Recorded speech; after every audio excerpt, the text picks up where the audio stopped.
उमा महेश का पवित्र चरित्र कर रहा है। उमा महेश शिव महापुराण वर्णन कर रही है।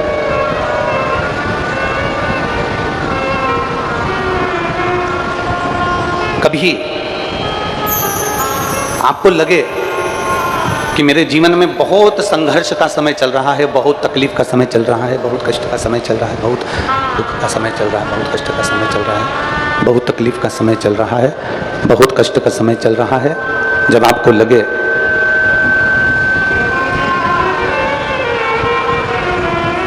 जब आपको महसूस होने लगे कि बहुत कष्ट का समय है, बहुत तकलीफ का समय है, बहुत कष्टप्रद समय चल रहा है, शिव महापुराण की कथा कहती है 2 बेलपत्र,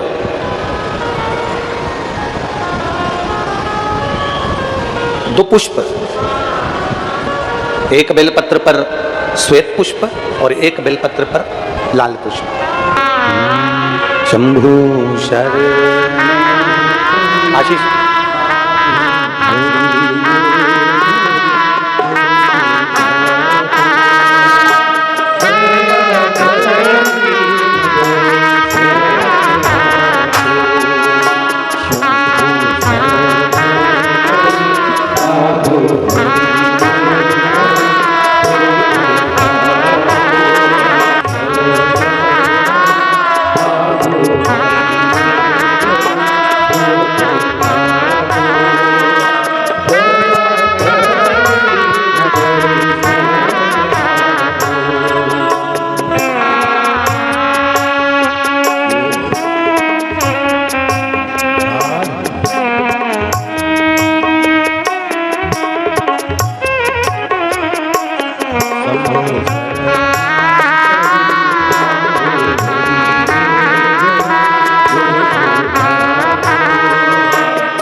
शंभु शरण पड़ी मां घड़ी रे दुख का दया करीने दर्शन। पार्वती जी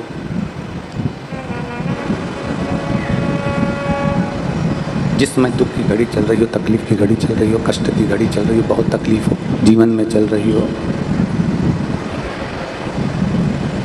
बहुत तकलीफ जब जिंदगी में चल रही हो, उस समय पर 2 बेलपत्र और 2 पुष्प,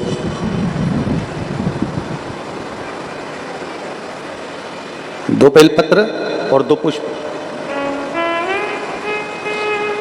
एक पुष्प लाल लेना है, एक पुष्प लाल लेना है और एक पुष्प श्वेत लेना है।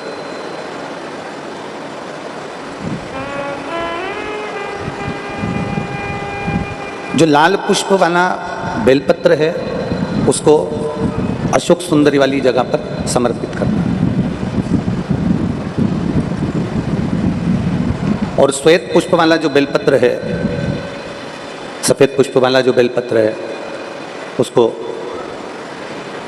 भगवान शंकर का जो शिवलिंग है, भगवान शिव का जो शिवलिंग है उस पर समर्पित करना।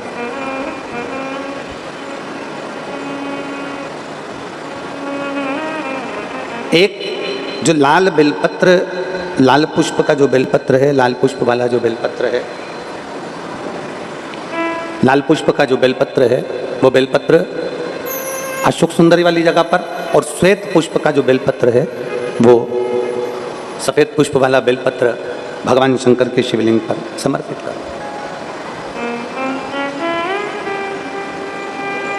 अपने दिल की कामना अपने मन से बाबा से प्रार्थना करो, अपने हृदय से भगवान शिव को कहो और दिल से देवादिदेव महादेव को कह कर आओ, दिल से, हृदय से। जब दिल से बाबा देवादिदेव महादेव से कहोगे, हृदय से भगवान शंकर से प्रार्थना करोगे, तो देवादिदेव महादेव सुनेंगे जरूर। शिव महापुराण की कथा कहती है कि विषम परिस्थिति में, तकलीफ की घड़ी में, विषम परिस्थिति में, तकलीफ की घड़ी में, कष्ट की घड़ी में, विषम परिस्थिति में प्रयास करो कि हम शंकर और पार्वती, शिव और पार्वती को पुकारें। विषम परिस्थिति हम भगवान शंकर और पार्वती जी का स्मरण करें। विषम परिस्थिति में हम देवादिदेव महादेव और माता पार्वती का स्मरण करें।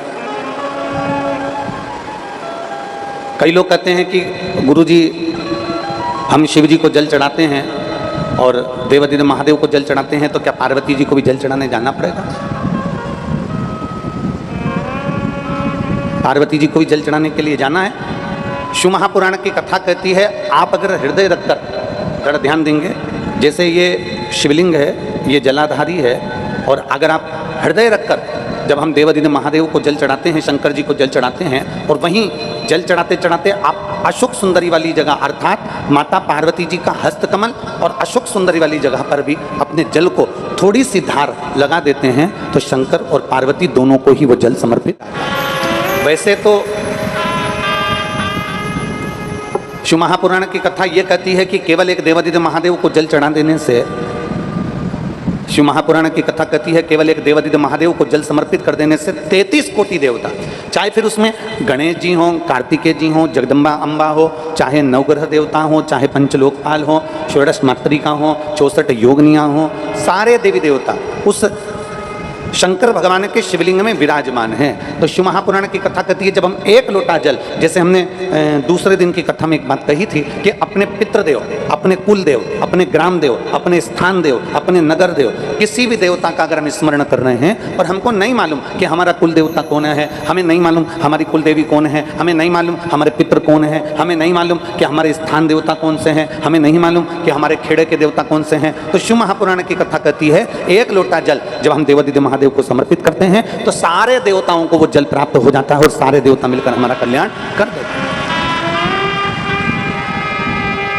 और मैंने तेरे ही भरोसे बाबा, तेरे ही भरोसे हवा बिच उड़ती जावांगी बाबा, डोर हटो छठी ना में कटी जावांगी, ढोले में तेरी पतंग, शंभो में तेरी पतंग, हवा बिच उड़ती जावांगी बाबा, डोर हटो छठी ना में कटी जावांगी। शिव कथा कर रही है,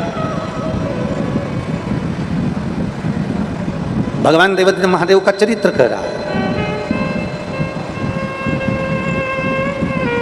शिव महापुराण की कथा कर रही है कि जब भी हम देवादिदेव महादेव की चौखट पर पहुँचें, जब भी हम शिव महापुराण की कथा को श्रवण करने के लिए पहुँचें, जब भी हम भगवान शंकर की शरणागति में पहुँचें, तो शिव महापुराण की कथा कहती है हमारे भीतर के जो खोट होते हैं, हमारे भीतर के जो अवगुण होते हैं, हमारे भीतर के जो दोष होते हैं, शिव महापुराण की कथा कहती है प्रयास करा करो कि जब कथा सुनने जाओ तो एक मन में संकल्प लेकर जाओ कि मैं जो गलत काम करता हूँ उसमें से आज एक गलत काम शिव महापुराण की कथा में छोड़ दे रहा हूँ, उसके बाद में कभी नहीं करूँगा।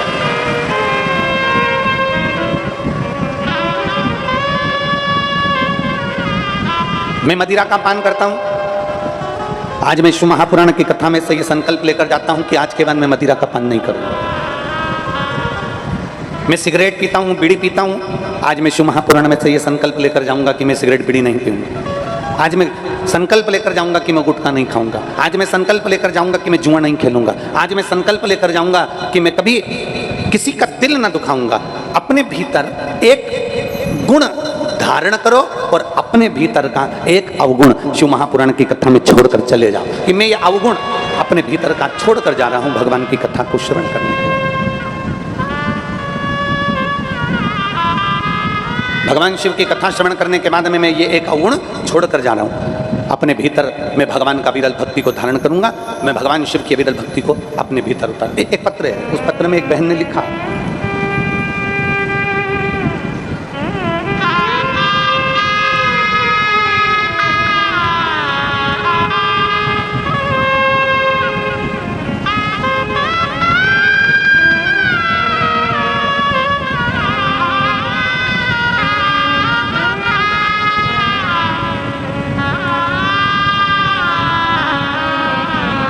मैं लक्ष्मी देवांगना, पति का नाम है राकेश देवांगना,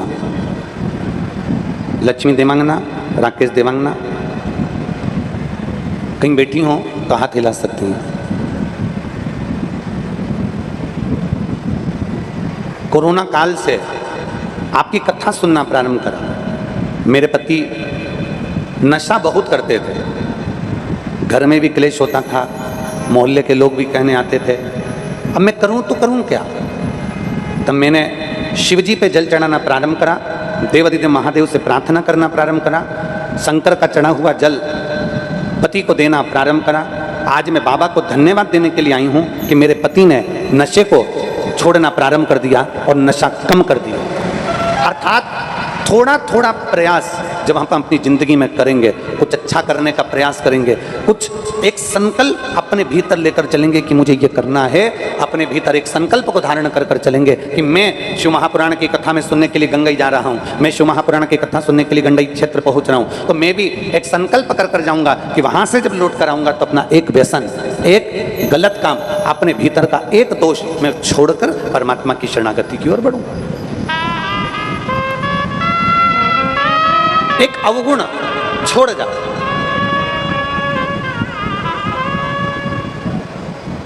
और जो खुशी मिलेगी ना जिंदगी की, वो कहीं प्राप्त नहीं हो सकती।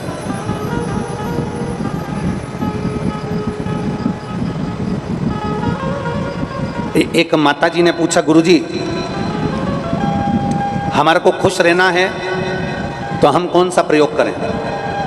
मान लो हमें खुश रहना है तो हम कौन सा प्रयोग करें? तो हमने कहा अगर जिंदगी की सबसे बड़ी खुशी चाहिए तो प्रयास करो, मौन रहो। जितना मौन रहोगे उतने खुश रहोगे।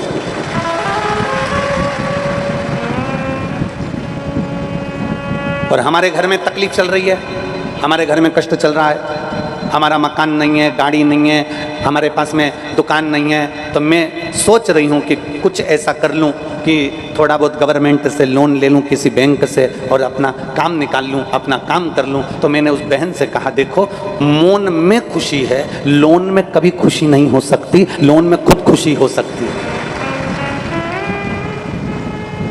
लोन में कभी खुशी नहीं हो सकती।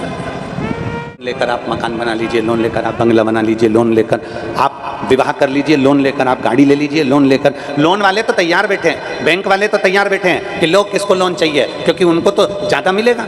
परंतु दिक्कत शिव महापुराण की कथा कहती है, जब जिंदगी में तुम्हें लगे कि मेरे पास में धन नहीं है, मेरे पास में पैसा नहीं, मुझे गाड़ी खरीदना है, मुझे ये खरीदना है, मुझे वो खरीदना है, मुझे ये लेना है, मुझे वो लेना है, तो प्रयास करना, उस समय पर मौन हो जाओ और थोड़ा भगवान शंकर की अविरल भक्ति में डूबो और अपने मेहनत को, अपने संघर्ष को, अपने कर्म को बढ़ाना प्रारंभ करो। थोड़ी मेहनत और ज़्यादा करना प्रारंभ करो। लोन लेने से अच्छा है मौन रहकर अपनी मेहनत को करना प्रारंभ करोगे तो तुम्हारी जिंदगी सुखमय होगी, खुशीमय होगी, आनंदमय होगी।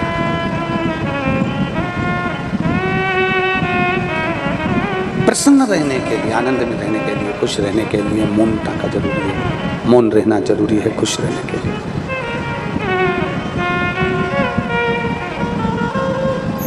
और जितनी प्रसन्नता, आप जितनी प्रसन्नता में रहना चाहते हैं, जितने आनंद में रहना चाहते हैं, दो चीजें त्याग दो अगर खुश रहना है। एक हमें लोन नहीं लेना और दूसरा हम भले अचार रोटी खा लें, नमक रोटी खा लें, पर किसी का कर्जा नहीं लेना। एक हमें लोन नहीं लेना, दूसरा हमें किसी से कर्ज नहीं लेना, किसी से हमें धन नहीं लेना। भले हम रूखी रोटी खा लें, अचार रोटी खा लें, सादी रोटी खा लें, पर हम किसी से उधार नहीं लेंगे, हम किसी से पैसा नहीं लेंगे, हम कर्जे में दबेंगे नहीं, हम भगवान के ऊपर भरोसा करेंगे, अपनी मेहनत को और बढ़ाएंगे, अपने संघर्ष को और बढ़ाएंगे, अपने कर्म को और बढ़ाएंगे, पर किसी से हम उधार नहीं लेंगे। क्यों? शिव महापुराण की कथा कहती है, अगर शिव पुराण तो यहाँ तक कहती है, हमने पहले भी एक दो बार कथा में कहा, आप लोगों के स्मरण में है कि नहीं वो हमें नहीं मालूम, हमने पहले भी कथा में कहा कि कभी शंकर जी की कथा में जाओ, कभी तुम भगवान के मंदिर में जाओ, कभी तुम शंकर जी के मंदिर में जाओ, तुम्हारे जेब में पैसा नहीं है, तुम्हारे पर्स में पैसा नहीं है, तुम्हारे पास में धन नहीं है, पड़ोसन से मांग कर शंकर जी के मंदिर में 1 रुपया भी मत चढ़ाना। शिव महापुराण की कथा कहती है, पड़ोसन से मांग कर आरती में 1 रुपया भी मत चढ़ाना, पड़ोसन से मांग कर 1 रुपया भी तुम बिठले सेवा समिति को जमा मत करना, 1 रुपया भी तुम दान मत करना, पड़ोसन से मांग कर तुम अठन्नी भी किसी को मत देना, शंकर के मंदिर में मत देना। शिव महापुराण की कथा कहती है, हम भगवान के मंदिर में, हम भगवान की कथा में जब दूसरे से मांगते हैं और दान करते हैं तो भगवान को बुरा लगता है कि तेरा पिता यहाँ बैठा है और तू जगत के आगे हाथ फैलाता फिर रहा।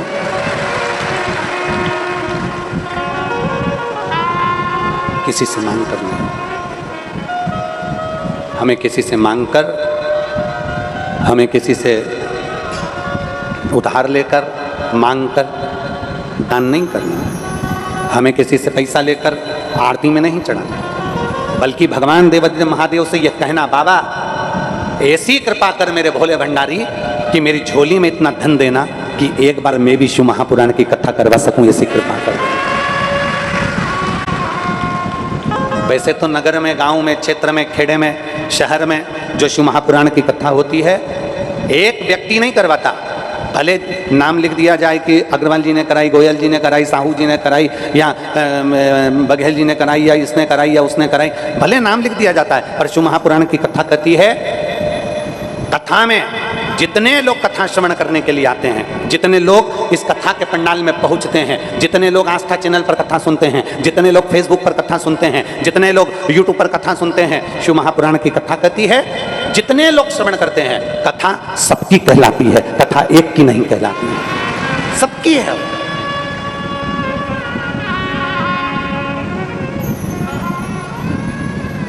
और झोली ही मेरी तंग है,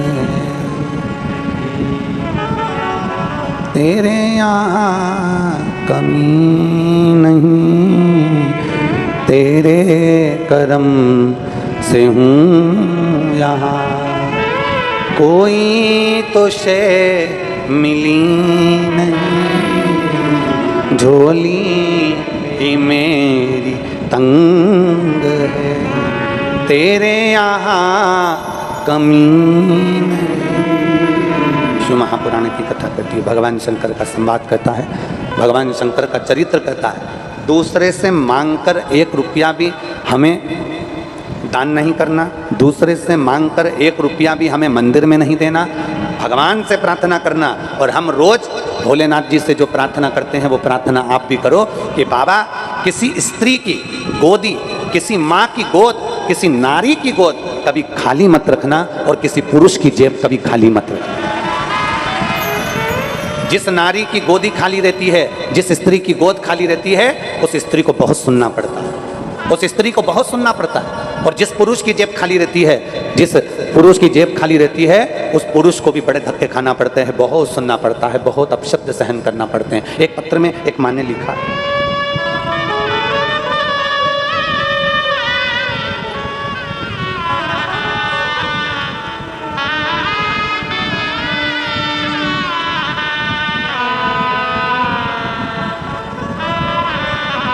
देवकी देवदास, ग्राम धनोद, जिला दुर्ग। कहीं बैठी हैं? कहीं बैठी हो तो हाथ हिला सकती हैं, बैठी हो तो बच्चे को लेकर आ सकती हैं, अगर कहीं बैठी हो तो बच्चे को लेकर आ सकती हैं। देवकी देवदास, ग्राम धनोद, जिला दुर्ग, छत्तीसगढ़ की रहने वासी हूँ। मेरी शादी को 10 साल हो चुके थे, मुझे कोई संतान का सुख नहीं था। इस कारण अब जरा पत्र को आप पढ़ेंगे एलईडी पर, आस्था चैनल पर, 10 साल तक मुझे संतान नहीं हुई। इस कारण हमेशा दुखी और उदास रहती थी। घर वाले और बाहर वाले हमेशा ताना देते थे। अब जरा शब्द देखिए, अभी हमने कथा में क्या कहा कि भगवान से प्रार्थना करना कि किसी स्त्री की, किसी महिला की, किसी माँ की गोद खाली ना रहे। क्योंकि अगर वो गोद खाली रहती है, अगर वो माँ की गोदी खाली रह जाती है, तो दुनिया के लोग सबसे ज़्यादा ताना स्त्री को देते हैं, सबसे ज़्यादा ताना नारी को देते हैं। आड़ा टेढ़ा कहेंगे, अपशब्द कहेंगे, ताना देंगे, गाली देंगे, बहुत आड़ा टेढ़ा बोलेंगे, तो स्त्री की गोद। और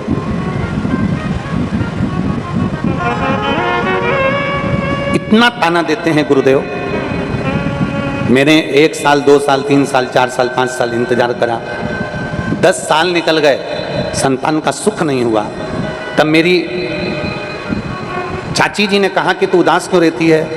मैंने उनसे कहा कि सब लोग अपशब्द कहते हैं, मेरे घर में औलाद नहीं है। मेरी चाची जी ने कहा तू चिंता क्यों करती है।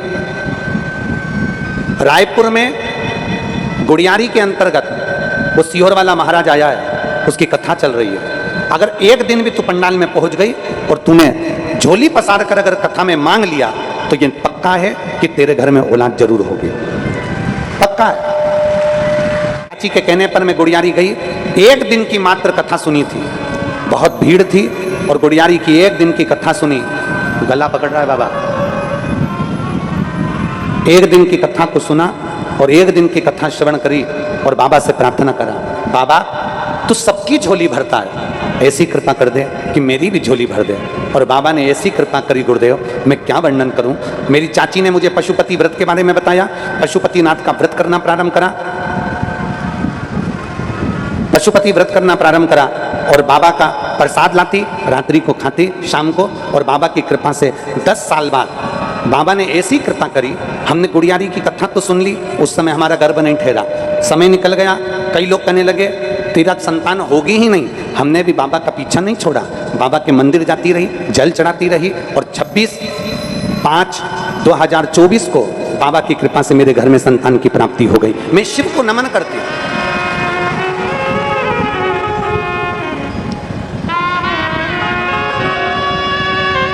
बच्चे का फोटो लगाया है, आप लोग दर्शन कर सकते हैं। शिव तत्व की प्राप्ति, शंकर ओघड़ी की प्राप्ति, एक विश्वास, एक भरोसा, एक दृढ़ता जब हमारे भीतर एकत्रित होता है, जब एक भरोसा हमारे भीतर आता है, एक दृढ़ता हमारे भीतर आती है, एक विश्वास हमारे भीतर आता है, तो परमात्मा मिलता जरूर, थोड़ा समय लग सकता है। शिव महापुराण की कथा कह रही है थोड़ा समय लग सकता है, पर मिलेगा जो, आएगा जो, हमारा दुख काटेगा जो। कर्जा मत लो, किसी से उधार नहीं लेना। शिव महापुराण की कथा कहती है उधार लेकर हमें भगवान शंकर का भजन नहीं करना, उधार लेकर हमें आरती में पैसा नहीं चढ़ाना, उधार लेकर हमें भगवान शंकर के मंदिर में दान नहीं करना। शिव जी से प्रार्थना करना, भगवान शंकर से कहना कि तू ऐसी कृपा कर दे, तू ऐसी दया कर दे, तू ऐसी करुणा कर दे, तू ऐसी कृपा कर दे कि मेरी झोली तो खुशियों से भर दे, तो मैं भी जिंदगी में एक बार शिव महापुराण की कथा करवाऊं, ऐसी कृपा तू कर। धनी का चरित्र कथा है, शंकर भगवान की पवित्र कथा कर रही है। शिव महापुराण की कथा वर्णन करती है शिव और पार्वती, भगवान देवादिदेव महादेव और माता पार्वती दोनों का स्मरण, दोनों का मंत्र जापो, दोनों का नाम जापो, दोनों का स्मरण।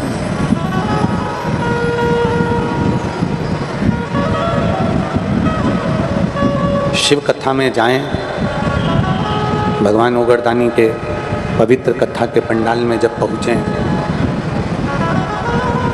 कुछ अवगुण अपना उस पंडाल में छोड़ जाओ, कुछ अवगुण अपना छोड़ जाओ और कुछ अच्छा शिव महापुराण की कथा से लेकर जाओ। पार्वती ये आज काशी में जो आप और हम भ्रमण कर रहे हैं, काशी में जो आप और हम घूम रहे हैं, काशी की पवित्र भूमि पर जो हम भ्रमण कर रहे हैं, ये जो एक बुजुर्ग बैठा हुआ है जिसकी उम्र 90 से 94 वर्ष है। आज आपका और हमारा काशी में भ्रमण करना इस बुजुर्ग के लिए, इस बुजुर्ग के लिए आज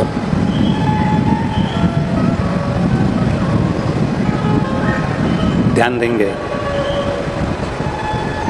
माता पार्वती और पिता महेश, भगवान देवाधिदेव महादेव, भगवान शंकर, करुणा करने वाले शिव, भोगदानी शंकर। लोग कहते हैं कि केवल प्रदोष के दिन भगवान शिव भ्रमण के लिए जाते हैं। लोग कहते हैं कि सोमवार की अष्टमी के दिन भगवान शंकर भ्रमण पर जाते हैं। लोग कहते हैं कि भगवान शिव शिवरात्रि के दिन भ्रमण पर जाते हैं। शिव महापुराण की कथा कहती है, जल चढ़ाने वाले शिव भक्त के लिए, शंकर के मंदिर में एक लोटा जल चढ़ाने वाले शिव भक्त के लिए देवाधिदेव महादेव प्रतिदिन भ्रमण करने के लिए आते हैं। प्रतिदिन मंदिर छोड़कर उसके द्वार तक पहुंचते हैं। बोल बम का नारा है, प्रतिदिन मेरे देवाधिदेव महादेव अपने भक्त के उद्धार के लिए रोज पहुंचते हैं। प्रतिदिन, ऐसा कोई दिन नहीं जाता जिस दिन मेरा महादेव आपके दरवाजे पर नहीं आता। बस अंतर इतना है कि उसको पहचानने के लिए नेत्र चाहिए। एक कथा आती है शिव महापुराण में, एक बड़ा सुंदर चरित्र वर्णन आता है।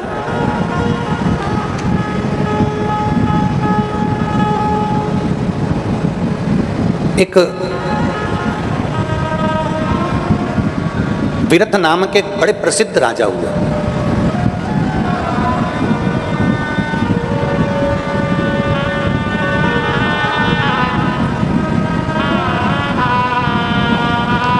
उनका राज्य बाबा देवाधिदेव महादेव की कृपा से अच्छा चलता था।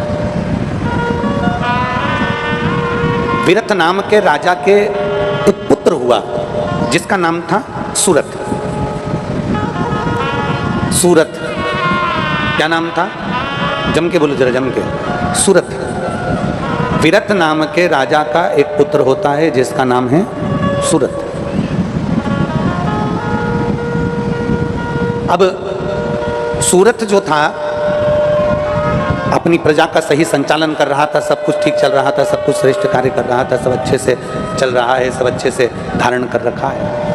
पर सूरत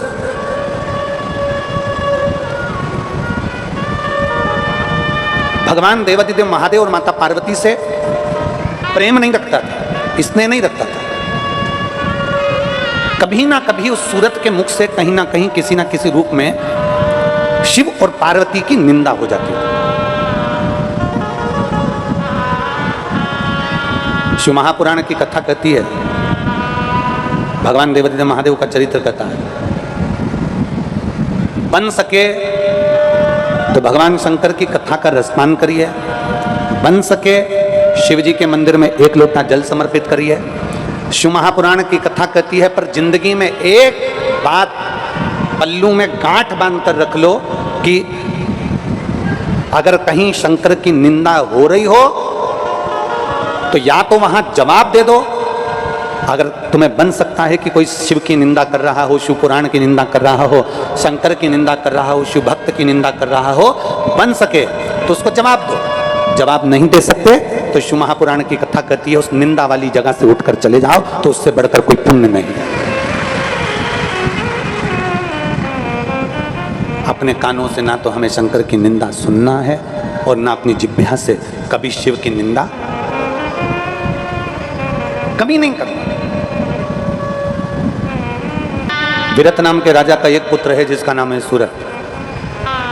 सब कुछ अच्छा कर रहा है, पर जब भी चार लोगों में बैठता है, जब भी कुछ लोगों में जाकर विराजमान होता है, और बैठते से ही वो भगवान शंकर और पार्वती की निंदा करना प्रारंभ करता है। कुछ ना कुछ उसके मुख से भगवान शिव के लिए, माता पार्वती जी के लिए अपशब्द निकलना प्रारंभ हो जाता है, कुछ ना कुछ।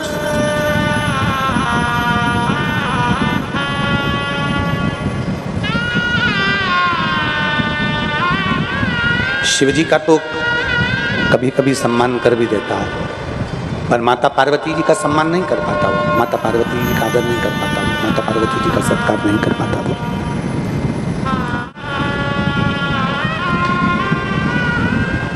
एक बार 9 राज्य के राजाओं ने एक साथ मिलकर, विरत तो चले गए थे, वैकुंठ उनका बेटा जो सूरत था जिसका राज्य था, 9 राज्य के राजाओं ने एक साथ मिलकर सूरत राजा के राज्य पर आक्रमण कर दिया। कितने राज्य के राजाओं ने? 9 राज्य।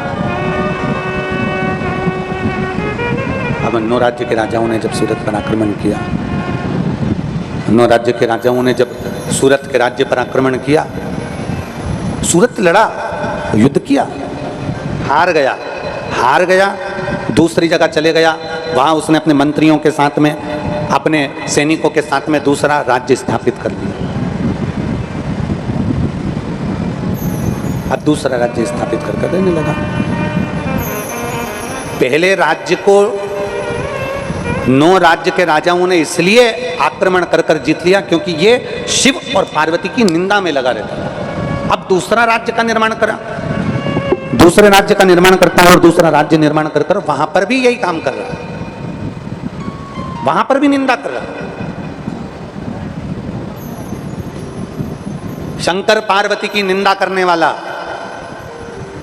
शिव पार्वती की निंदा में डूबने वाला, शंकर पार्वती की निंदा को श्रवण करने वाला, एक जगह नहीं, एक जन्म में नहीं, चाहे जितने जन्म ले ले उसको दुख भोगना ही पड़ेगा।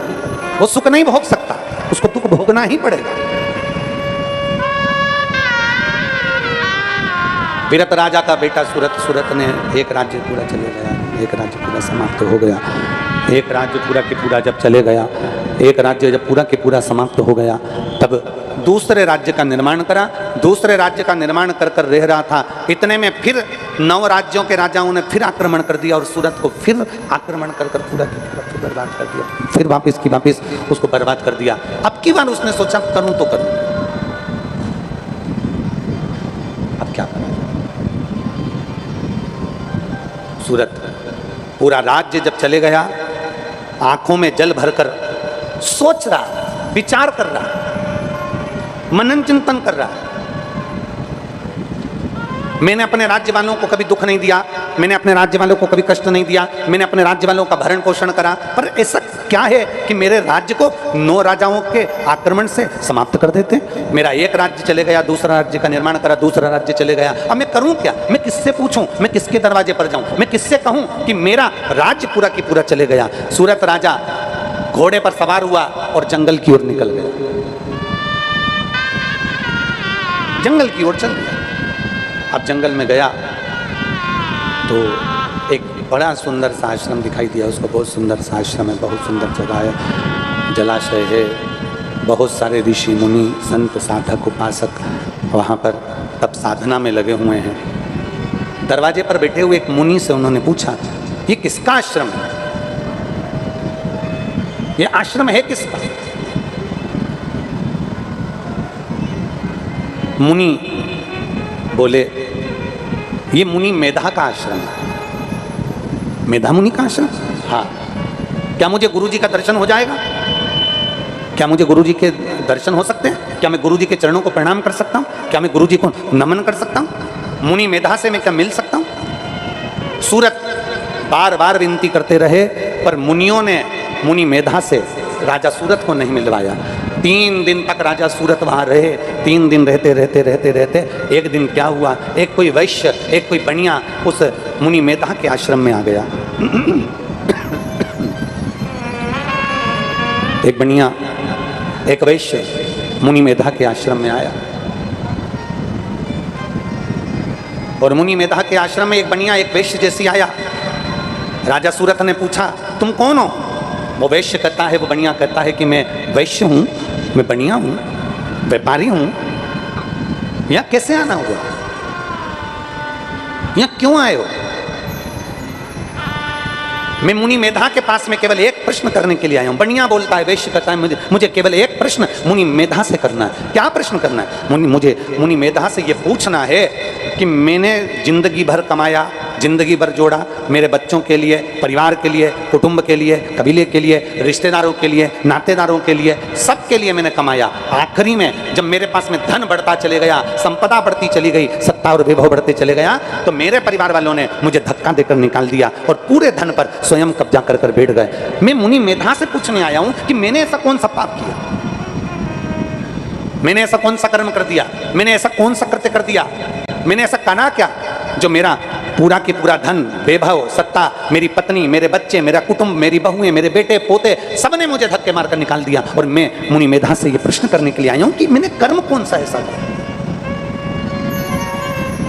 और फिर निवेदन है, हरि मत बुरे कर्म कर वरना पछताएगा, भगवान की आंखों से बच नहीं पाएगा, तू बच नहीं पाएगा। अरे ओ अज्ञानी मत करना दानी, तेरे कर्म का फल भी तू ही पाएगा, जैसा किया तूने तेरे आगे आएगा। मत बुरे कर्म कर बंदे वरना पछताएगा, भगवान की आंखों से तू बच नहीं पाएगा, तू बच नहीं पाएगा। अरे ओ अज्ञानी मत करना दानी, अरे ओ अज्ञानी मत करना। तुम अच्छा कर्म कर रहे हो, उसका फल तुम्हें मिलेगा जरूर। एक पत्र है, देखिए उसमें लिखा उसमें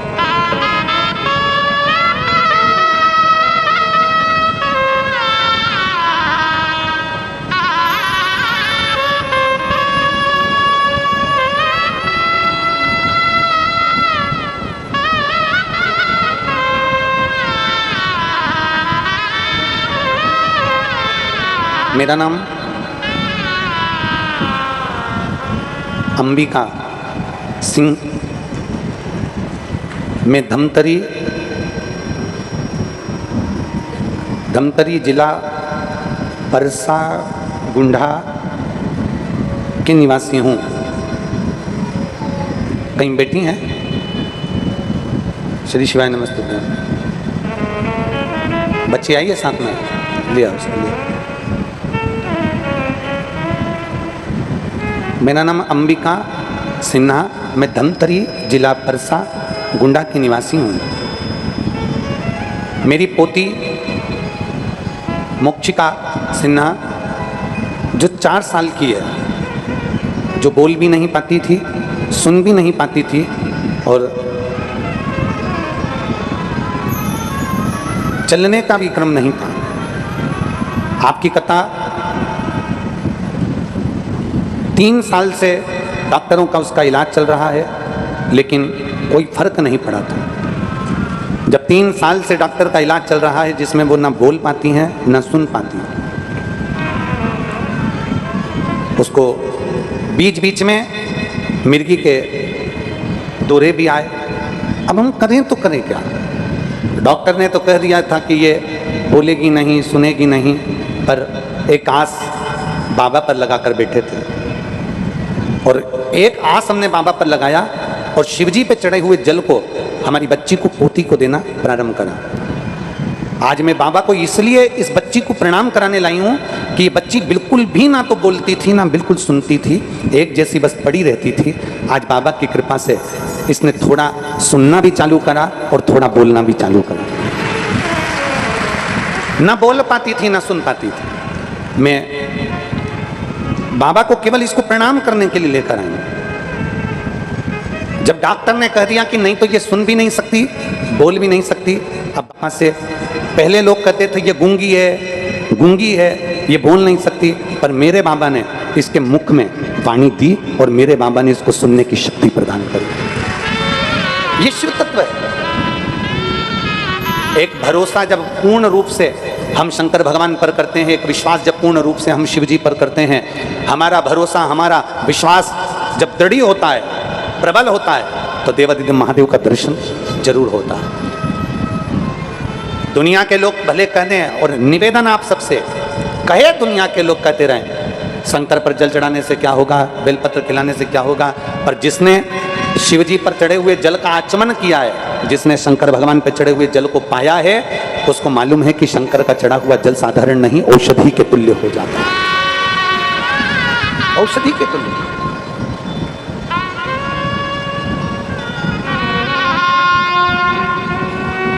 एक विश्वास अपने भीतर उत्पन्न करें, एक भरोसा अपने भीतर उत्पन्न करें।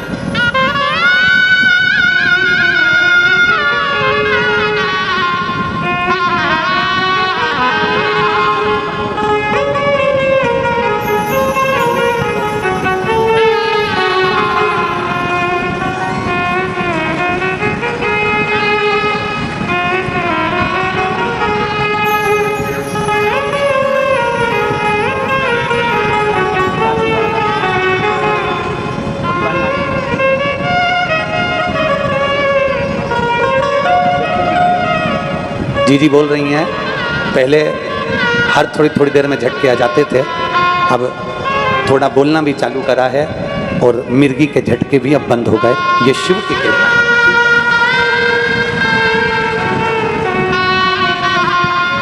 और रिश्ता तेरा मेरा सबसे प्यारा, रिश्ता तेरा मेरा सबसे प्यारा, तू मेरा बाबा मैं हूँ तेरा लाला, मैं हूँ तेरा, तू मेरा बाबा मैं हूँ तेरा लाला, मैं हूँ तेरा।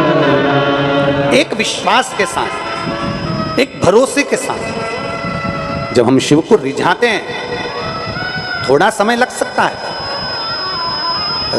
इस माँ ने लिखा कि हमने,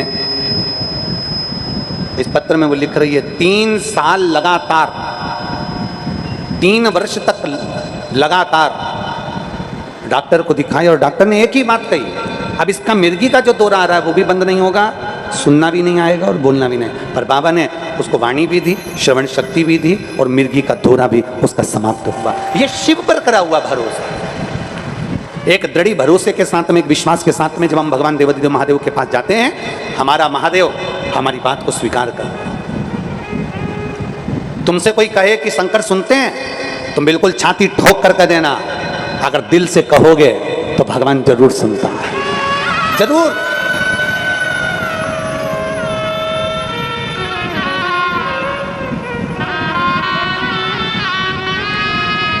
बस उसको दिल से पुकारने वाला, उसको दिल से बुलाने वाला, उसको दिल से विश्वास के साथ पुकारने वाला चाहिए, वो मिल जाता। राजा सूरत ने वैश्य से पूछा, तुम, वैश्य कहता है मेरे घर में मैंने बहुत कमाया, बहुत जोड़ा, बहुत धन, बहुत संपदा, बहुत सत्ता, बहुत वैभव, सब कुछ है, मेरे घर में कोई कमी नहीं, पर मेरी पत्नी, मेरे परिवार, मेरे बच्चों ने आज मुझे धक्का देकर निकाल दिया। केवल मुनि मेधा से मुझे यही पूछना है कि मैंने कर्म कौन सा ऐसा कर दिया जिसके कारण मेरे परिवार के लोगों ने मुझे धक्का मारकर निकाल दिया। राजा सूरत ने वैश्य से कहा, मैं भी बस एक प्रश्न के लिए मुनि मेधा के पास आया हूं कि मैंने ऐसा कौन सा कर्म कर दिया कि 9 राज्य के राजाओं ने मेरे ऊपर आक्रमण कर कर मेरे राज्य को छुड़ा लिया, दूसरा राज्य स्थापित करा, दूसरा राज्य छुड़ा लिया, आखिर मैंने कर्म ऐसा कौन सा कर दिया जो मेरे राज्य चले गए, मेरा धन चले गया, मेरा वैभव चले गया, मेरी सत्ता चली गई, मैंने कर्म कौन सा ऐसा कर दिया। 3 दिन तक मुनि मेधा नहीं मिले, 3 दिन।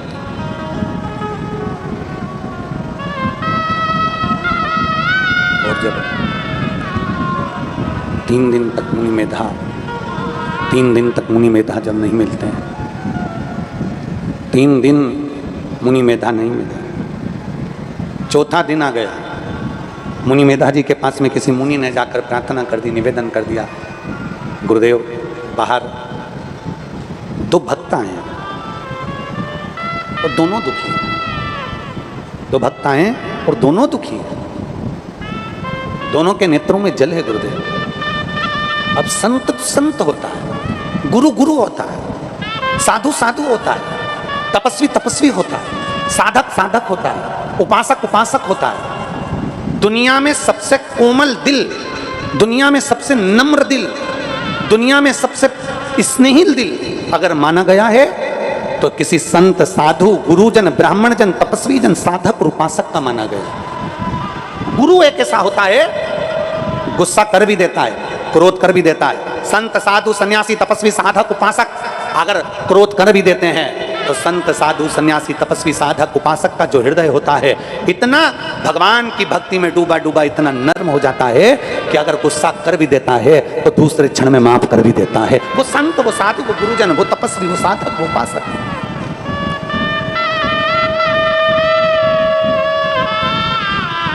वो तपस्वी, वो साधक, वो उपासक।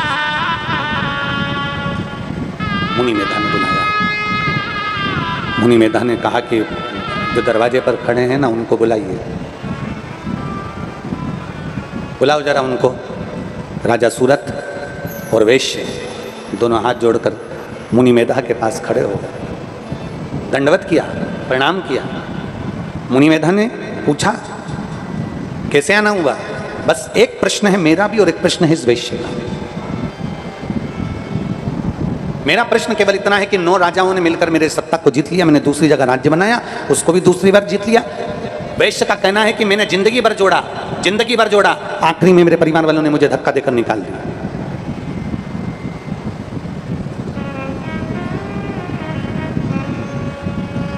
मुनि मेधा की मंद मुस्कान उनके चेहरे पर आ गई और मुनि मेधा हंस दिए, मुस्कुराने लगे।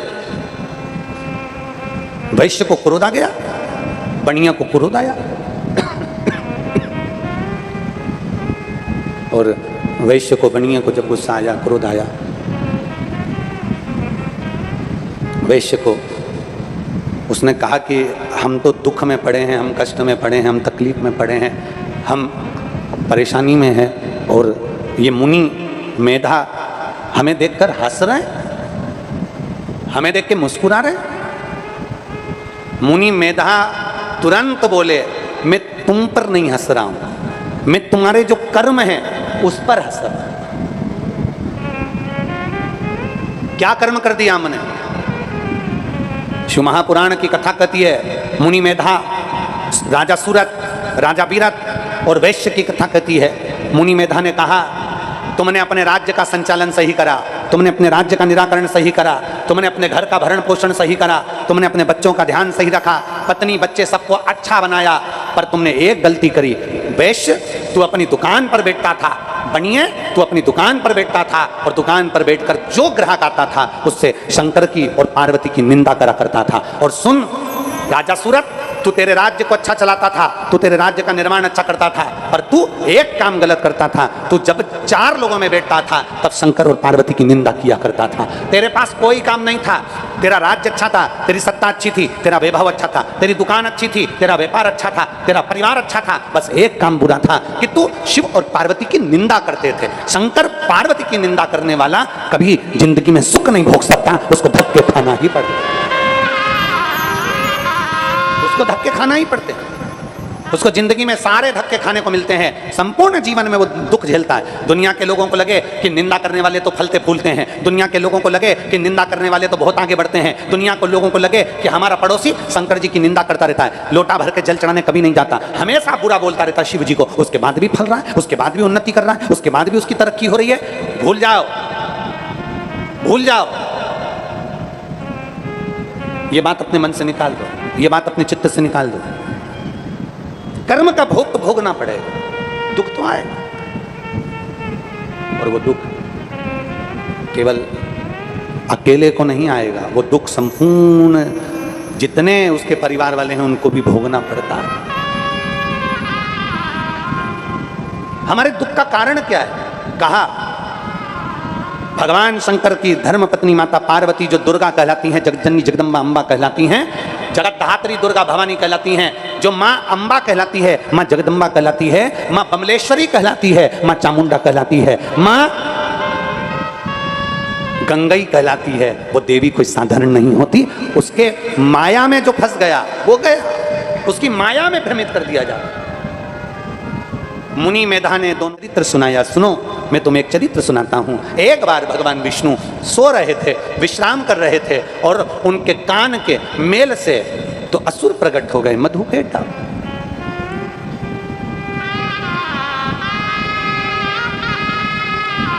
भगवान नारायण के कान के मेल से दो असुर उत्पन्न हो गए, मधु केटप। और दोनों असुर उत्पन्न होने के बाद में उन्होंने ब्रह्मा जी का तप किया, ब्रह्मा जी की साधना करी, ब्रह्मा जी से वर प्राप्त करे। ब्रह्मा जी से वर प्राप्त कर कर वो और ज्यादा उपद्रवी हो गए, बहुत उपद्रवी। देवी क्या करती है? पार्वती जी करती क्या है? जगदम्बा करती क्या है? मां अष्टधात्री दुर्गा भवानी करती क्या है?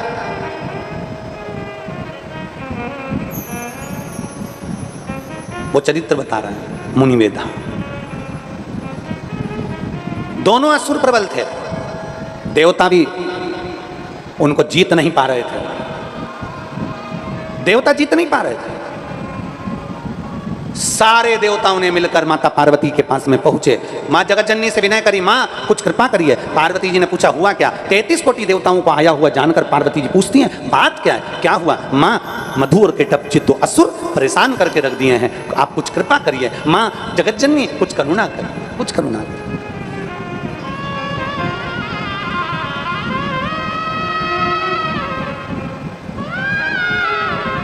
विनय करा, निवेदन करा कि अम्बे तू है जगदम्बे काली, जय दुर्गे खप्पर वाली, तेरे ही गुण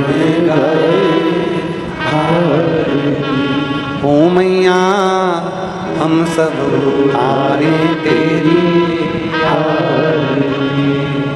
तेरे भक्त जनों पर माता बीड़ पड़ी है भाई, और दानव दल पर टूट पड़ो माँ, दानव दल पर टूट पड़ो माँ, करके सिंह सवारी, सो सिंहों से तू बलशाली, अष्टभुजा दुखियों के दुखड़े ओ मैया हम सब उतारे दे।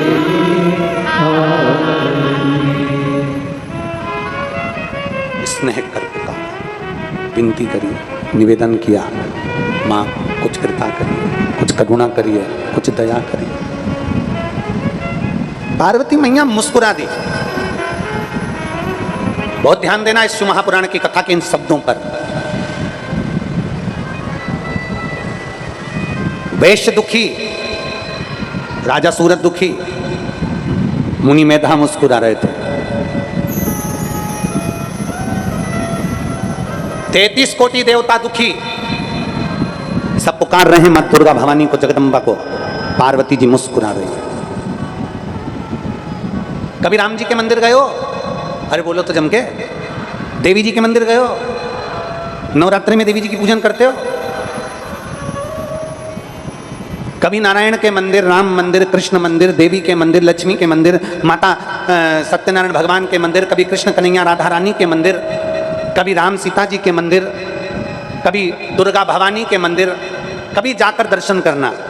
किसी भी देवता की मूर्ति तुमको रोती हुई नहीं मिलेगी, किसी भी देवता की मूर्ति रोती हुई नहीं मिलेगी। तुम्हारे घर में अगर लड्डू गोपाल भी है ना, तुम्हारे घर में अगर ठाकुर जी भी विराजमान हैं, तुम्हारे घर में देवी जी का फोटो भी है, मूर्ति भी है, चित्र भी है, तो दर्शन करना, उनका चित्र, उनका फोटो, उनकी मूर्ति हमेशा मुस्कुराती हुई मिलती है। क्यों? क्योंकि हमारे देवता हमें बल प्रदान करते हैं कि दुख की कितनी भी घड़ी हो, चेहरे की हंसी समाप्त नहीं होना चाहिए, मुस्कुराते रहो। दुख कितना भी आए, तकलीफ कितनी भी आए, कष्ट कितना भी आए, तुम्हारे चेहरे की मुस्कुराहट कम नहीं होना चाहिए, तुम्हारे चेहरे की हंसी समाप्त नहीं होना चाहिए। यह हमारे देवता, यह हमारे कुल देवता, हमारे देवी देवता हमको कहते हैं, उनके फोटो का दर्शन करो, उनके चित्र का दर्शन करो, उनके चेहरे का दर्शन करो, तो यह हमें सीखने को मिलता है कि हमें प्रसन्नता में रहना चाहिए।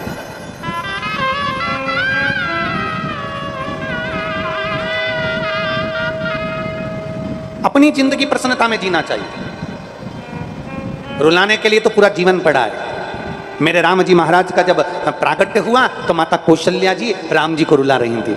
माता कौशल्या जी कर रही हैं, माता पुनि बोली सोमति डोली, तजऊ तात यह रूपा, की जैसी सुलीला, अति प्रिय शीला, यह सुख परम अनुपा। माता कौशल्या जी कर रही हैं, सुनी बचन सुजाना, रोदन ठाना, होई बालक सुरभूपा। माता कौशल्या जी कह रही हैं, सुनी बचन सुजाना, रोदन। माता कौशल्या जी कह रही हैं राम जी से,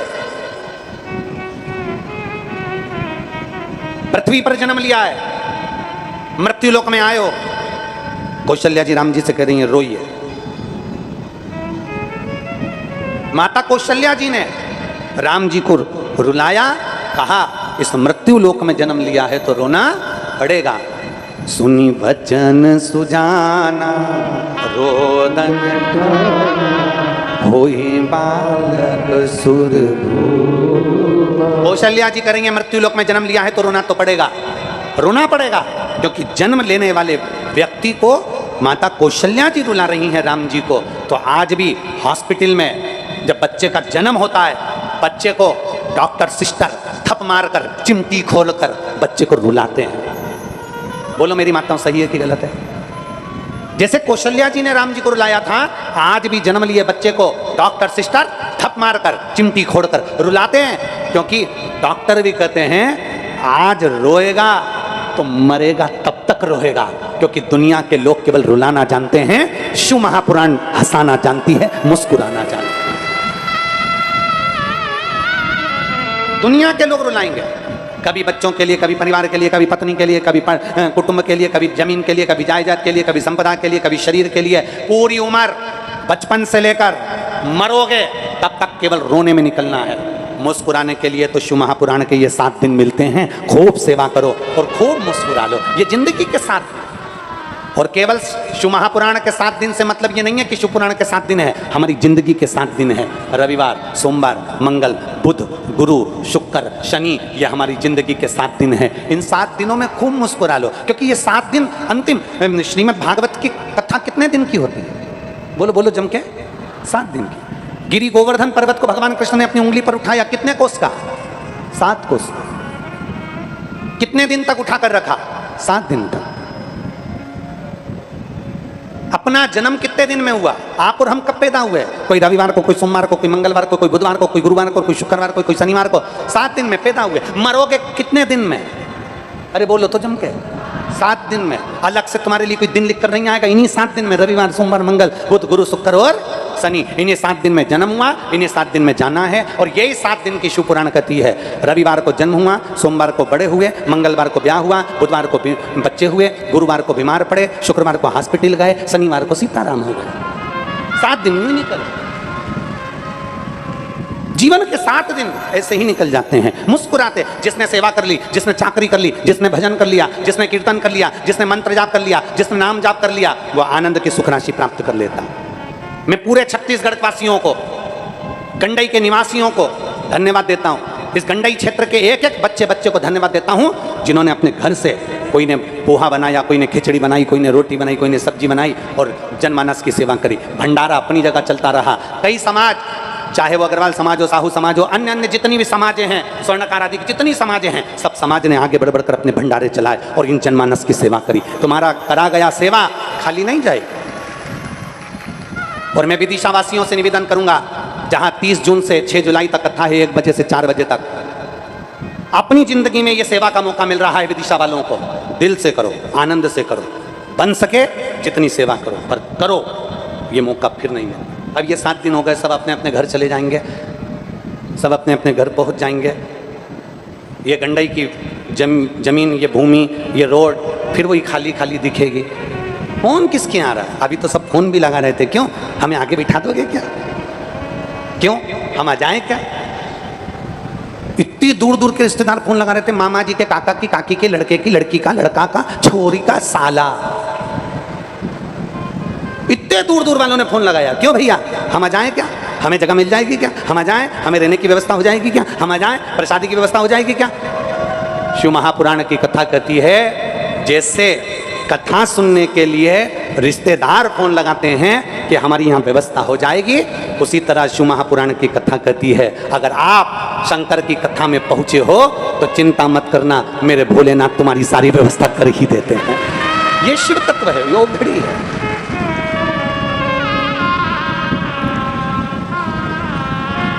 और महाराज राजा सूरत को और वैश्य को मुनि मेधा ने कहा मधु और केटप ने बहुत से वर प्राप्त कर लिए थे, पर उसकी बुद्धि को स्वयं पार्वती जी ने, जब देवताओं ने आवाहन करा मां जगत जननी का, तो उन्होंने उनकी बुद्धि को फेर दिया। मांगा भगवान नारायण के साथ में मधु केटप का युद्ध हुआ। आज मधु केटप की बुद्धि को ऐसा फेरा कि मधु केटप से ही स्वयं नारायण से मधु केटप ने कह दिया मांग लो तुम्हें क्या चाहिए। भगवान नारायण बड़े प्रसन्न हो गए, बड़े प्रसन्न, गजब, हमेशा नारायण से लोग मांगते थे, आज नारायण को मांगने का मौका मिल गया। और नारायण ने कह दिया अगर देना चाहते हो तो देव, तुम दोनों के प्राण मेरे हाथ से छूटे, मैं तुम्हारा संहार करूं, मेरे हाथ से तुम्हारी मृत्यु हो। मधु केटप ने कहा हम आपके हाथ से मरेंगे, पर शर्त एक है, जल में ना मरे, सूखे स्थान पर थल पर मरे। भगवान ने अपनी जंघा पर रखकर सुदर्शन चक्र से मधु केटप का संहार कर दिया। और माता जगत जननी ने जो बुद्धि फेरी, उस बुद्धि के फेरने से मधु केटप का संहार हो। शिव कहते हैं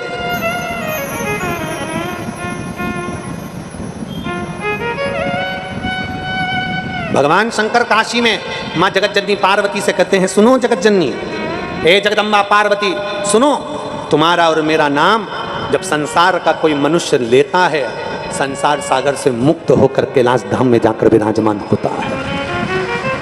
बोल दुर्गा महारानी की, कमलेश्वरी माता की, गंगई माता की। ये एक भगवान शंकर के साथ में मां जगत जननी का नाम लेकर, उमा महेश का नाम लेकर, शिव पार्वती का नाम लेकर संपूर्ण जीव सुख को पा जाता है, संपूर्ण सुख। आगे वर्णन आया, चंचुला देवी भगवान शिव से कह रही हैं, चंचुला देवी ईश्वर जी से कहती हैं मुझे मेरे पति की मुक्ति है तो भगवान कोई ऐसा चरित्र श्रवण कराया जाए जिससे मेरे पति की मुक्ति हो जाए। तुमरुका जी ने बड़े भाव के साथ में 12 ज्योतिर्लिंग का स्मरण कराया। प्रथम सोमनाथ जी का वर्णन किया। चंद्र को काया रोग हो गया था,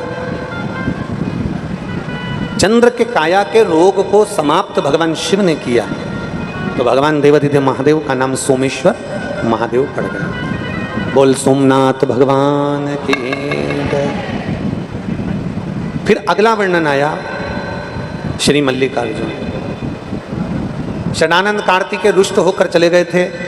भगवान शंकर पार्वती जी ने, महादेव बाबा ने जाकर माता पार्वती के साथ में षडानंद कार्तिकेय जी को मनाया, स्वयं मल्लिकार्जुन के रूप में विराजमान हो। अगला वर्णन आया है महाकाल दूषण नाम के राक्षस का संहार करने के लिए भगवान शिव कालाधिपति बनकर विराजमान हुए और शिव जी का नाम महाकालेश्वर पड़ गया। फिर अगला वर्णन आया है ओमकारेश्वर। विंध्य नामक पर्वत ने तप कर कर भगवान शंकर को विंध्य पर्वत पर विराजमान किया और ओम का नाद कर कर भगवान शिव प्रकट हुए तो ओमकारेश्वर कहला। फिर अगला वर्णन आया है केदारनाथ। नर नारायण ने तप कर कर भगवान शिव को प्राप्त किया, केदारेश्वर के रूप में विराजमान। अगला वर्णन है भीमाशंकर। कुंभकर्ण के पुत्र भीम का संहार भगवान शिव ने किया तो शंकर जी का नाम भीमा शंकर पड़ गया। अगला वर्णन है काशी विश्वनाथ। मनु शत्रुपा के तप करने से भगवान शंकर काशी में विराजमान होते हैं। अगला वर्णन है फिर त्र्यंबकेश्वर। गौतम बाबा पर गौ हत्या का दोष लगा तब ब्रह्मा विष्णु महेश छोटे छोटे लिंग स्वरूप में यहाँ प्रकट होकर गौतम बाबा को आनंद सुख प्रदान करते हैं, महिल्या के कहने पर पधारते हैं और त्र्यंबकेश्वर बाबा के रूप में विराजमान होते हैं। अगला वर्णन आता है वैद्यनाथ जी का। रावण भगवान शिव को लेकर जा रहे थे, वजन सहन ना कर पाए तो भूमि पर रखा और बाबा वैद्यनाथ के रूप में विराजमान हो गए, जिसको दुनिया के लोग बाबा धाम के नाम से जानते हैं। फिर अगला वर्णन आया है नागेश्वर, दारुक नाम के राक्षस के संहार के लिए भगवान शिव प्रकट हुए। फिर वर्णन आया है रामेश्वरम, भगवान राम लंका पर चढ़ाई करने के लिए, रावण को मारने के लिए भगवान शंकर की आराधना कर कर शिवलिंग की स्थापना कर कर जाते हैं, रामेश्वर के रूप में विराजमान होते हैं। अगला वर्णन आता है कृष्णेश्वर, सुधर्म नाम के ब्राह्मण की धर्म पत्नी घूष्मा ने अपना बेटा सुदेहा को दे दिया था। सुदेहा ने उस बेटे के टुकड़े कर कर तालाब में फेंक दिए थे। भगवान शंकर की कृपा से घूष्मा का बेटा वापिस जीवित होकर प्राप्त हुआ था। शिव जी कृष्णेश्वर के रूप में विराजमान हुए। बोल कृष्णेश्वर महादेव की। भगवान तुमरुका जी 12 ज्योतिर्लिंग का चरित्र श्रवण कराते हैं और बाबा का पवित्र चरित्र सुनकर, भगवान देवादिदेव महादेव का पवित्र चरित्र श्रवण कर कर चंचुला देवी का पति बिंदु प्रेत योनि से मुक्त हो जाता। चंचुला देवी अखंड सौभाग्यवती धारण कर लेती है रूप और अपने पति के लोक को चली जाती है। भगवान देवादिदेव महादेव अपने मस्तक से जटा में से बेलपत्र उतार कर शिव महापुराण को समर्पित करते हैं और भगवान शिव कहते हैं, सुनो तुमरुका जी, ये शिव महापुराण की पोथी जहां रखाएगी, शिव महापुराण जहां होगी, मैं 12 ज्योतिर्लिंग छोड़कर, कैलाश छोड़कर जहां शिव पुराण की कथा होगी 7 दिन के लिए मैं वहीं पर विराजमान हो जाऊंगा। जो दिल से, हृदय से, भाव से, प्रेम से इस पवित्र शिव महापुराण की कथा को श्रवण करता है, सुनता है, धारण करता है, अपने जीवन में उतारता है, शिव कहते हैं मैं उसका कल्याण करता। बहुत बहुत साधुवाद के पात्र हैं आप सब। माँ गंगई के रहने वाले, गंडई छत्तीसगढ़ के रहनिवासी, जिनको ये 7 दिन शिव महापुराण की कथा सेवा का मौका, खूब प्रेम से भगवान की अविरल भक्ति प्राप्त करने का मौका मिला। बहुत बहुत साधुवाद के पात्र। और तेरी कृपा बिना न हिले एक भी। मैं संपूर्ण गंडई वासियों को बहुत बहुत साधुवाद देता हूँ। मैं गोयल परिवार को धन्यवाद देता हूँ, जिस गोयल परिवार ने आगे बढ़कर सबको साथ लेकर, सबके साथ मिलकर ये पवित्र शिव महापुराण की कथा यहाँ आयोजित करी। एक बार जोरदार ताली बजाकर सभी के लिए बहुत बहुत साधुवाद। और देखिए, जो आगे रहता है ना, उसको बहुत सुनना पड़ता है, ये भी याद रखना। रेल चलती है ना, तो जो इंजन होता है ना आगे, सारा धुआं उसी को लगता है। डब्बे तो सब क्लीन रहते हैं पर इंजन ही काला होता है।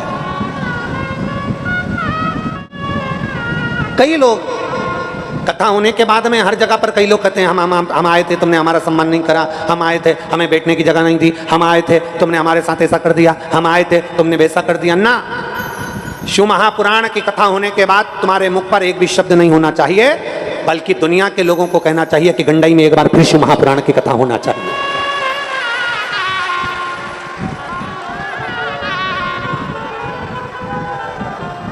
फिर एक बार शिव महापुराण की कथा गंडई में होना चाहिए, सारे गंडई वासियों की तरफ से, सबको मिलकर। जैसे आज सबने मिलकर गोयल जी का साथ दिया, कोई ने भोजनशाला, कोई ने अन्य व्यवस्था, कोई ने अन्य व्यवस्था संभाली, ऐसी व्यवस्था संभालते हुए फिर कथा होना चाहिए। कथा का ये नहीं कि एक बार हो गई फिर बार बार ना हो ना। बाबा से प्रार्थना करो, बाबा तू देते रहना, हम शिव महापुराण की कथा करवाते रहे, ऐसी कृपा करते रहे। बोल बम का नारा है, सारी समस्या का हल शिव कृपा से ये प्राप्त हुआ है। बाबा देवादिदेव महादेव की करुणा, कृपा, दया, उनकी उदारता, जो 18 तारीख से ये 24 तारीख तक शिव महापुराण की कथा गंडई छत्तीसगढ़ में चली। 30 तारीख से विदिशा गिरधर कॉलोनी में 1 बजे से 4 बजे तक शिव महापुराण की कथा टीवी पर और विदिशा में श्रवण करने का मौका मिलेगा। भाव से श्रवण करिएगा। 17 अगस्त को बाबा की सीहोर में कावड़ भराएगी वैसे तो पूरे महीने सावन का महीना लोग कांवड़ भरते हैं कुबेरेश्वर बाबा की, पर 17 तारीख को हम स्वयं आपके साथ पैदल चलते चलते बाबा की कांवड़ भरकर चलेंगे। प्रदोष का दिन रहेगा, सुबह 9 बजे बाबा की कांवड़ लेकर आप और हमको चलना है। बड़े भाव से, आनंद से गंडई की इस पवित्र भूमि पर यह कथा विराम लेने जा रही है। मैं गुरुजन संत महोदय सबको प्रणाम करते हुए, गंडई वासियों को नमन करते हुए, माँ गंगई माता के चरणों को प्रणाम करते हुए, देवर महादेव के बाबा चरणों को प्रणाम करते हुए, संपूर्ण गंडई वासियों को बहुत बहुत साधुवाद देते हुए बाबा से यही प्रार्थना करता हूँ, सर्वे भवन्तु सुखिनः, सब सुखी रहें। जिस भाव से, जिस कामना से, जिस हृदय से आप शिव महापुराण की कथा को श्रवण करने के लिए आए हैं, मेरा देवाधिदेव महादेव आप सबकी झोली खुशियों से भर दे। बस बाबा से यही प्रार्थना। एक लोटा जल चढ़ाते रहो, शिव मंदिर जाते रहो, अपने नज़दीक में कहीं शिव महापुराण की कथा हो जरूर जाओ, वहाँ पर जाकर बैठो, कथा सुनो। भीड़ ज़्यादा होती है मानते हैं, ट्रैफिक जाम होता है मानते हैं, थोड़ा दूर गाड़ियाँ रुकती हैं मानते हैं, पर यह मानकर चलो कि मेरे बाबा के चरणों में जितनी देर पैदल चलकर जाऊंगी उतना उतना मेरा महादेव मुझे अश्वमेध यज्ञ का पुण्य फल प्रदान कर देगा। दिल से जाओ, दिल से सुनो और बाबा का स्मरण करिए। शिव भक्ति को अपने भीतर धारण करिए।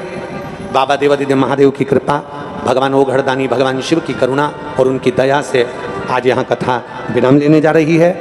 30 तारीख को, 30 जून को फिर वापिस 1 बजे टीवी के माध्यम से श्रवण करेंगे। सभी आस्था चैनल पर श्रवण करने वाले सभी श्रोता भाई बहन और सभी सुंदर आनंद से श्रवण करने वाले फेसबुक यूट्यूब पर भाई बहनों को नमन करता हूँ, प्रणाम करता हूँ। बड़े प्रेम से, आनंद से भगवान शंकर की भक्ति में डूबे रहो और अपने जीवन को सार्थक बनाते रहें। बाबा को नमन करते हुए